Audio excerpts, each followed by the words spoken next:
Olá, bem-vindo à aula Patrimônio. Eu lembro que quando eu era criança, eu via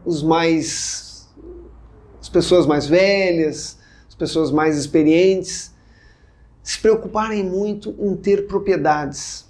E eu lembro que elas falavam e eu via elas dizerem: pá, meu sonho é ter a casa própria, meu sonho é ter o meu carro, meu sonho é ter a minha empresa, e assim tudo é meu, propriedade. E a primeira coisa que eu quero te comentar nessa nossa aula sobre patrimônio é que propriedade não é sinônimo de uma coisa boa, de um ativo. Né? Quando a gente compara entre ativo e passivo, ativo é aquilo que é créditos que nós temos e passivo é são débitos que nós temos. Nem sempre uma propriedade ela é um ativo. Às vezes a propriedade ela está levando o dinheiro da gente. É um peso que nós temos e acaba sendo bastante complicado a situação para a família em função de ter aquela propriedade. Existe o patrimônio bom e existe o patrimônio ruim. E eu quero te deixar bem claro o que é um e o que é o outro. Vou te dar alguns exemplos, mas desde já entenda que patrimônio bom é todo aquele patrimônio que tu tens que vai trazer dinheiro para ti, vai trazer dinheiro para o teu bolso. Patrimônio ruim é aquele que leva dinheiro do teu fluxo, do teu orçamento. Ele faz sair o dinheiro. Essa é a grande diferença. E é aí que muitas pessoas acabam tendo problemas com o seu patrimônio. Elas se preocupam em ter a propriedade, em ter algo, puxa, tenho uma casa bacana, tenho um apartamento bacana, um apartamento na serra, um apartamento na praia, e assim vai, e de repente é tudo passivo. Na verdade, está levando dinheiro. E eu quero aproveitar para te contar uma história de um amigo meu, muito próximo, amigo de infância, que nós sentados, conversando num bar, e ele começou a me explicar situações mais ou menos que nem essa que eu acabei de te relatar. Ele me dizia: pá, Rogério, agora eu estou com 2 casas na praia. Eu digo: puxa, que bacana. Agora estou com 3 carros. Pô, parabéns, tu tá legal. E na serra agora a gente estava com um apartamento e eu já comprei mais uma casa. E eu fui pensando, sei do padrão de vida dele, sei das rendas dele e vi que tinha alguma coisa errada e desproporcional no relato que ele estava me fazendo.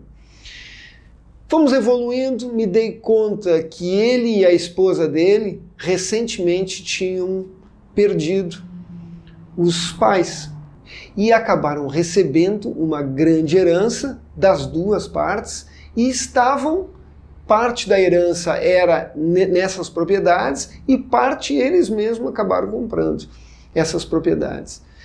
Foi um momento que eu me preocupei e comecei a conversar sobre patrimônio bom e patrimônio ruim. Tive a sorte que mais adiante, em uma palestra que eu fiz, ele e a esposa participaram e no final da palestra ele saiu e me disse: Rogério, hoje eu aprendi alguma coisa que eu estava completamente errado. E já o meu dinheiro todo sendo consumido justamente para a manutenção desse monte de patrimônio que eu tinha, que era todos eles patrimônios ruins. Pô, Rogério, mas como é que pode? O cara tem casa na praia, mais de uma, o cara tem tudo, diz que é patrimônio ruim. É na relação econômica. E é a tua preocupação aqui em fazer esse curso é saber o que vai te trazer dinheiro e o que vai te levar dinheiro do teu orçamento, das tuas finanças. Lembre-se que esse curso é mande no seu dinheiro. E tu tem que ter consciência disso. Logo depois, nessa história que eu te contei, logo depois eu fiquei sabendo que ele se desfez de alguns patrimônios e outros ele estava locando. Estava fazendo, hoje por aplicativos é bem possível a gente conseguir fazer locação do nosso próprio bem, e ele já estava fazendo, estava muito contente, e ele conseguiu fazer uma reversão completa no patrimônio dele. Por quê? Porque ele estava agora com conhecimento do que era um patrimônio bom e o que era um patrimônio ruim. Retomando, patrimônio bom é aquele que faz entrar dinheiro no teu orçamento. Patrimônio ruim é aquele que leva o dinheiro do teu orçamento. Bom, Rogério, então tu está me dizendo para eu não ter patrimônio? Não, não é esta a relação. O que eu quero que tu te preocupes é se o teu patrimônio ele está te ajudando, o teu orçamento está trazendo dinheiro ou ele está levando dinheiro. Por óbvio que a gente vai ter diversos patrimônios que eles são ruins, que eles vão levar dinheiro, mas isso faz parte dos nossos gastos, dos nossos custos. O que eu estou querendo te chamar a atenção é cuidado com, por exemplo, o tamanho do teu patrimônio. Vejo com muita frequência famílias que têm 2, 3 carros e na verdade fica a semana toda o carro guardado na garagem. Ou então casas extremamente maiores do que a real necessidade. E isso tudo acaba sendo um patrimônio mal dimensionado, que acaba sendo um patrimônio ruim. Porque se eu tiver um patrimônio adequado, os meus gastos, principalmente os custos de manutenção com esse patrimônio, serão melhor. E aí vai me auxiliar a fazer sobrar dinheiro no meu orçamento e eu poder guardar para realizar outros sonhos que eu tenho. E é comum o questionamento para mim sobre o que é melhor, ter patrimônio ou usar patrimônio. Eu estou me referindo a ter uma casa, um apartamento ou alugar. Estou falando de ter um carro ou alugar, utilizar, por exemplo, esses apps de transporte ou um transporte coletivo. O que é melhor? A relação que tu deves fazer é relativamente simples. Por exemplo, se o patrimônio que tu queiras comprar, uma casa, um apartamento, te custe 500 mil reais e tu tem esse dinheiro aplicado e ele te rende 1% sobre esses 500 mil reais, ou seja, 5 mil reais. E tu tens a possibilidade de locar uma casa muito parecida com aquela que tu compraria. E esta locação te custaria 3 mil reais. Opa, então por óbvio que tu vais ter um custo maior se tu comprar a casa, porque tu vai deixar de ganhar 5 mil da tua aplicação, do teu rendimento, no mínimo 2 mil reais tu vai ter de custo de oportunidade. Porém, temos que também pensar na possibilidade de, se tu comprar esta casa financiada e o valor do financiamento ser inferior ao custo da locação, aí muito bem, aí vai valer a pena então eu comprar ela financiado, porque o valor da parcela é menor do que o custo da locação. E é esse o cálculo que eu preciso fazer para entender se o meu patrimônio é bom e se vale a pena eu ter ele como propriedade ou não, simplesmente utilizar ele.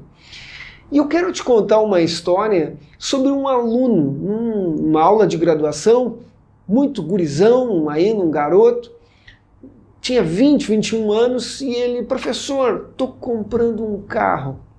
Eu disse, pô, legal. Eu crente que ele ia me perguntar se ele deveria comprar o carro ou não. Não, a opção dele é se ele comprava o carro A ou o carro B e qual era a melhor opção. E eu disse para ele, não, calma, tu já pensasse, tu já calculasse quanto custa um carro? Estou sabendo que ele está recém entrando no mercado de trabalho, estou sabendo que ele tem uma renda baixa, mas ele ainda está com aquela ideia de que ter um carro exatamente essa relação que eu estou te fazendo de ter propriedade, ter o carro, seria um bom negócio para ele, ou bom negócio com certeza não é, mas seria vantajoso para ele. E aí eu combinei com ele o seguinte, eu vou fazer uma planilha e eu vou te mandar para tu dar uma olhada, ver se realmente é um bom negócio, esse que tu está querendo fazer. Mandei para ele essa planilha, dá uma olhada.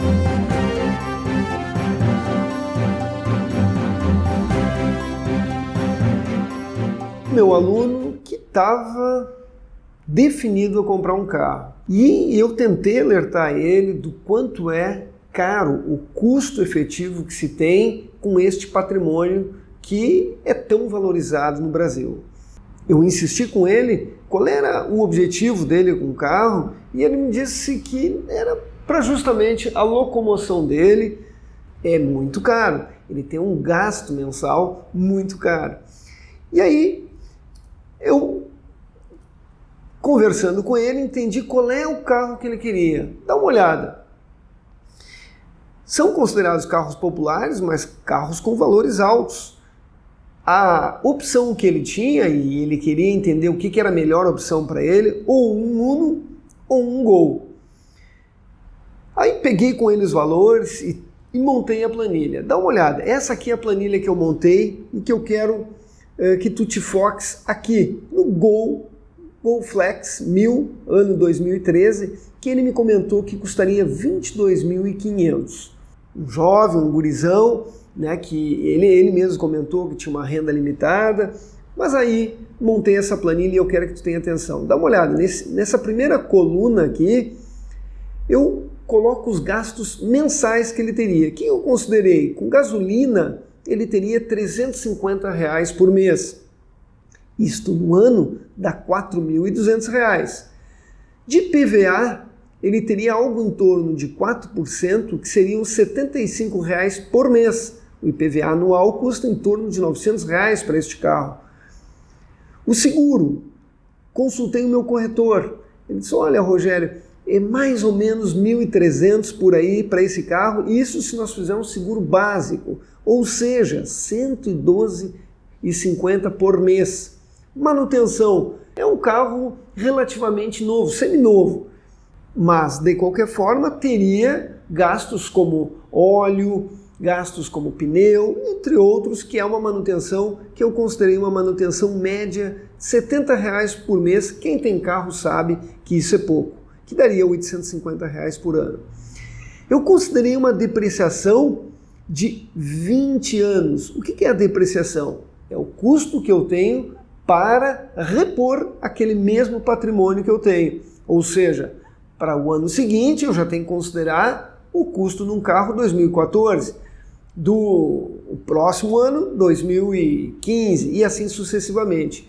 Eu disse que ele iria depreciar esse carro, ou seja, ele perderia 100% do carro em 20 anos. Por mês dá R$ 93,75, por ano R$ 1.125. Estacionamento, considerei R$40 por mês, ou seja, 480 no ano. E ainda, custo de oportunidade. Já vimos esse assunto, mas quero retomar contigo. O que ele poderia fazer se ele pegasse na mão dele 22.500 e fosse fazer um investimento, fosse aplicar esse valor? Considerei um custo de oportunidade de 1%, ou seja, R$ 225 por mês ou 2.700 no ano. Dá uma olhada aqui embaixo, ó, no valor total que ele gastaria com o carro. R$ 967 por mês. E se ele fosse comprar o carro, tivesse uma prestação de R$ 550, ele gastaria R$ 1.517 só com este patrimônio carro. Aí o que ele me comentou? Não, professor, não considera esse negócio de oportunidade, já entendi, mas não quero ver isso e também eu não quero pensar em depreciação agora. olha só, praticamente 650 reais ele teria de custo efetivo, ou seja, sairia do caixa dele, e se ele fosse pagar a prestação, praticamente 1.200 reais por mês. É isso. Carro custa muito caro.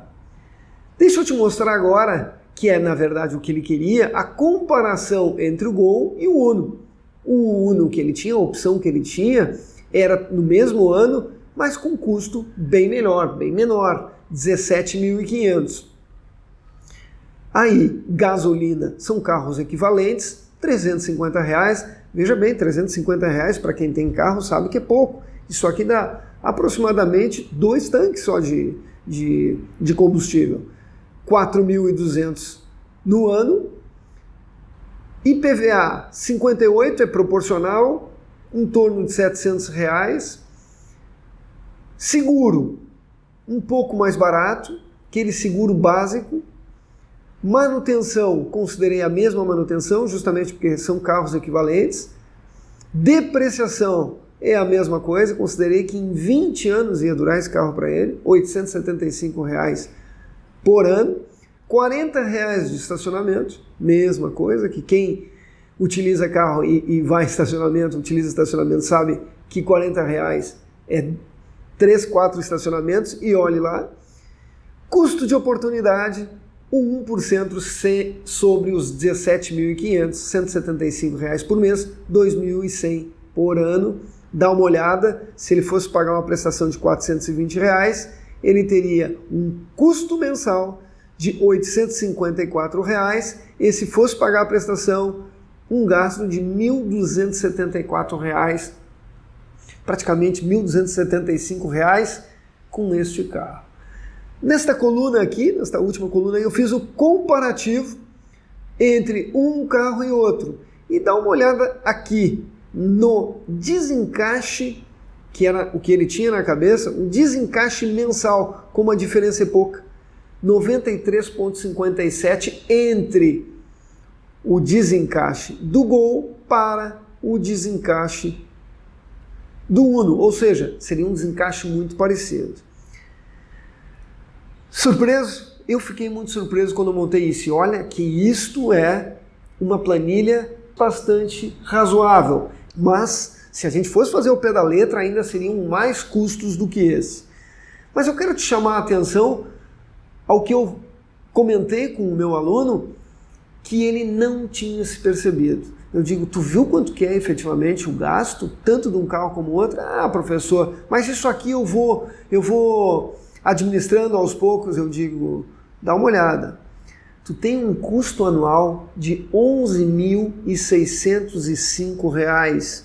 Ou seja, se tu ganhares esse carro, se teu pai, tua mãe te deres esse carro, tu tem que pagar 50%, aqui neste carro deu 52%, mas aproximadamente 50% do carro por ano do custo que ele tem. E olha só, no caso do Uno, subiria para quase 60% do custo do carro, do valor do carro, por ano, para manter este carro. E está aqui, este é um gasto que as pessoas não se percebem. E por isso que eu digo, se é para uso, se é para consumo, é um patrimônio ruim, porque ele está te levando dinheiro. Bah, Rogério, mas o meu conforto, mas com isso eu consigo me deslocar melhor. Perfeitamente, mas a gente tem que entender qual é o gasto disso. Será que não vale a pena pensar em aplicativos, no transporte coletivo? É esse o cálculo que eu dei para o meu aluno. Viste? 50% de gasto de custo anual no valor do carro. Isso acaba sendo algo extremamente perigoso para cair no endividamento. No caso desse meu aluno, que tinha uma renda, ainda entrando no mercado de trabalho, uma renda baixa, seria algo realmente não aconselhável. Eu jamais aconselharia, e foi o que eu disse. Agora te pergunto, tu acha que ele comprou ou não o carro? Sim, ele comprou o carro, mas foi por uma questão de 1 ano e meio que ele já teve que se desfazer porque ele já não conseguia pagar o carro. E olha só, o patrimônio, ele pode ser se tu souberes utilizar ele, uma forma de alavancagem do teu dinheiro. E ele pode ser muito, muito bem aproveitado. Se a gente souber trabalhar com ele, saber mandar nele, ele acaba sendo, na verdade, uma fonte de renda muito interessante, muito boa. Deixa eu te mostrar essa história aqui de um outro amigo meu chamado Cadel. Olha só.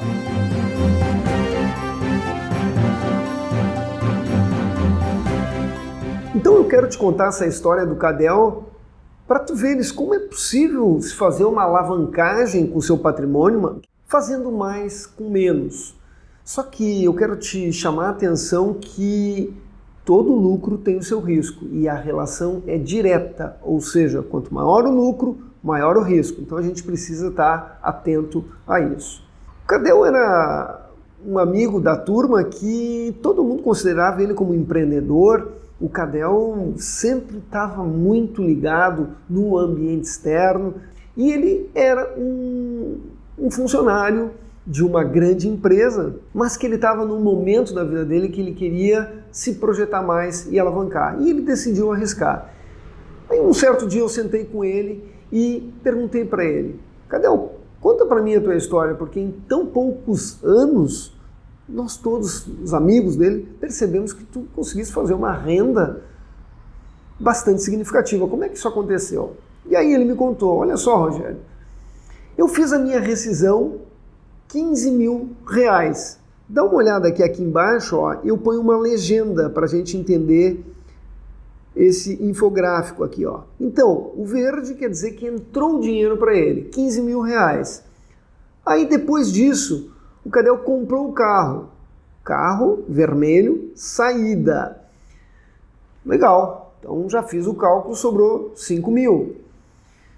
Depois disso, eu comprei um apartamento. Esse apartamento, ele me custou R$50.000 na época, e dos R$50.000 eu peguei os 5 que sobrou, que era 15 mil, a rescisão dele, menos os 10 do carro, sobrou 5, e financiou, olha só, o amarelo é o financiamento, ele financiou 45 mil. Muito bem. Como ele estava ligado que aquele momento era um momento que aquele imóvel logo adiante ia ter uma grande valorização, e foi o que aconteceu, ele vendeu o imóvel por R$75.000. Ele teve um ganho de 50% e fez um excelente negócio. Aí ele quitou os 45 mil do financiamento. Nessa história eu já estou considerando todos os custos de comissão, é mais um efeito ilustrativo. Mas assim foi a história do Cadel. Dali em diante ele comprou uma casa, que daí já num valor bem maior, 225 mil, dos quais ele utilizou 25 mil e financiou 200, e assim ele foi fazendo. Aí dá uma olhada aqui, ele vendeu o carro, aí ele perdeu menos 20%, aquele carro que ele tinha comprado por 10 ele vendeu por 8, então ele perdeu 20%, e foi fazendo isso. Comprou um novo carro, custou 25 mil reais, deu 12 mil no carro, financiou 13, e aquela casa que ele tinha comprado, vendeu a casa, 315 mil, 40% de ganho em cima da casa. Pagou 213 mil sobre o que ele tinha comprado. E aí ele foi fazendo, depois comprou mais uma sala, 150 mil, e foi sucessivamente fazendo isso. Depois vendeu a casa, ganhou 20%. Aí comprou mais uma sala, também da mesma forma. Comprou 3 outras casas e assim ele foi fazendo. Vendeu o carro, perdeu mais 20% e foi andando, foi andando. Olha o que aconteceu. No final da história, o Cadel vendeu todos aqueles patrimônios que ele foi comprando e vendendo, porque ele queria o dinheiro líquido. E ele ficou com 318 mil reais em caixa. Dá uma olhada nisso. Ele saiu com 15 mil e aproximadamente 4, 5 anos depois ele estava com 318 mil reais. Deixa eu te explicar isso aqui agora numa planilha. Olha só, ano 1 era aquele saldo inicial dele, 0. Aí ele recebeu ainda no ano 1 a rescisão, 15 mil. Então aqui nesta coluna nós vamos ter o crédito, aqui nesta coluna nós vamos ter o débito. E aqui, na verdade, eu simplesmente coloco aquela história que eu acabei de te contar ali. Para que tu possa olhar com mais calma, eu vou deixar disponível para ti nesta aula aqui também. Olha só, 15 mil, um saldo de caixa de 15 mil, e assim ele foi fazendo todas aquelas operações. Comprou o carro, aí é um débito, ficou em caixa 10 mil. Depois comprou, ainda no ano 1, um apartamento, gastou mais 5 mil, ficou então 0 de caixa. E de financiamento 45, e assim, conforme eu te expliquei ali, ele veio fazendo aqui apenas a comprovação de tudo o que ele fez e que acabou com uns 318 mil reais. O que eu quero te chamar a atenção é da possibilidade que em apenas 4 anos, esse meu amigo Cadel conseguiu fazer isso. E como que ele fez isso? E aqui que está, na verdade, o segredo. E aí eu acho que tu te percebeu que não foi de 20%, 30%, 40%, 50% que ele teve, que eu vim ali explicando. Por que não foi? Porque se a gente pegasse aquele patrimônio inicial de 15 mil e botasse 50% e fosse mesmo assim fazendo todos os anos, jamais nós chegaríamos no 318. E também nos automóveis, com certeza não, nos veículos, né? O veículo, pelo contrário, ele teve prejuízo, então não foi aí. O segredo está no crédito. E aí que está uma grande possibilidade de eu utilizar o patrimônio para fazer uma alavancagem, se eu for querer correr este risco. Olha só, vamos pegar o exemplo então da casa, aquela casa 1, a primeira casa. Como é que esse cálculo funciona? A casa ele ganhou 40%, mas o lucro efetivo do dinheiro que ele investiu foi 360%. Então, no patrimônio como um todo, foi 40%, mas no dinheiro que ele investiu, foi 360%. Porque ele investiu 25 mil apenas e teve uma receita de 115. E o carro? Aí dá uma olhada como a reversão também ela funciona acelerada. Ou seja, no carro ele perdeu 20%. No dinheiro ele teve um prejuízo de 42%, porque ele também comprou naquele segundo carro financiado. E é isso que eu quero te chamar a atenção, que é sim possível. Mas só que antes de tu investir, tu precisa analisar o teu perfil. Se efetivamente tu tens o perfil de correr riscos. Se tu é avesso ao risco, não é este, lembra a nossa primeira aula, não é este o teu perfil e tu não deve fazer isso. O que nos deixa essa história do Cadel? Ele conseguiu fazer uma bela de uma alavancagem, aliás, o termo disso é alavancagem patrimonial. Em apenas alguns anos, ele multiplicou o dinheiro dele por muitos e muitos em relação ao que era o capital inicial dele. E a grande mensagem que fica é a importância de ter crédito, de ter um bom crédito e saber fazer uma gestão financeira adequada. É isso que a gente viu. O Cadel tinha crédito e sabia e tinha a perspectiva de mercado. Outra questão que eu já te comentei, mas reforço aqui. Tu estares atento ao ambiente externo, ao que está acontecendo no mercado e o momento de compra e o momento de venda. Para nós concluirmos a nossa aula, eu queria te dizer que patrimônio é sim algo muito bom e ele serve para tu alavancar a tua renda, serve para alavancar o teu dinheiro, para tu buscar a tua independência financeira o mais rápido possível. E o que eu queria te sugerir, tu sabes que o propósito desse nosso curso não é sobre investimento, isso eu vou te sugerir tu fazer no próximo curso, mas esse curso aqui eu quero apenas te fazer algumas sugestões, se tu já estás naquele momento de guardar e guardando de forma acelerada. Crie uma carteira. de patrimônio, ou seja, não invista tudo no mesmo patrimônio. Então ponha um pouco em ações, ponha um pouco em patrimônio físico real, pense em curto prazo, médio prazo e longo prazo. Curto prazo é todo aquele patrimônio que tu tens, que ele tem uma liquidez muito rápida, porque pode ser uma emergência que tu tenha, ou então uma oportunidade que tu tenhas, então tu tem que ter um pouco do teu patrimônio, que a gente chama da tua carteira, tu tem um pouco em curto prazo, um pouco em médio prazo, é aquele que tu vai ter acesso a ele daqui meio ano, um ano, e aquele de longo prazo, que é, por exemplo, imóveis, que esse tu não consegue uma liquidez muito rápida. Então, tu vais, e a forma que tu vais ter a remuneração dele, o ganho efetivo dele é a médio e longo prazo. Então esse tu também deves ter, mas menos. A relação é, quando eu estou começando, eu começo no curto prazo. Quando eu estou ampliando a minha carteira, eu tenho de curto e médio prazo. Quando eu já tenho uma carteira boa, uma carteira maior, eu devo ter de curto prazo, médio e longo prazo. Então tá aqui a sugestão de patrimônio. Eu espero que tu tenha bastante êxito com o teu patrimônio e lembre-se, existe o patrimônio ruim, aquele que leva o teu dinheiro, e o patrimônio bom. Invista nesse. Ok? Nos vemos na próxima aula.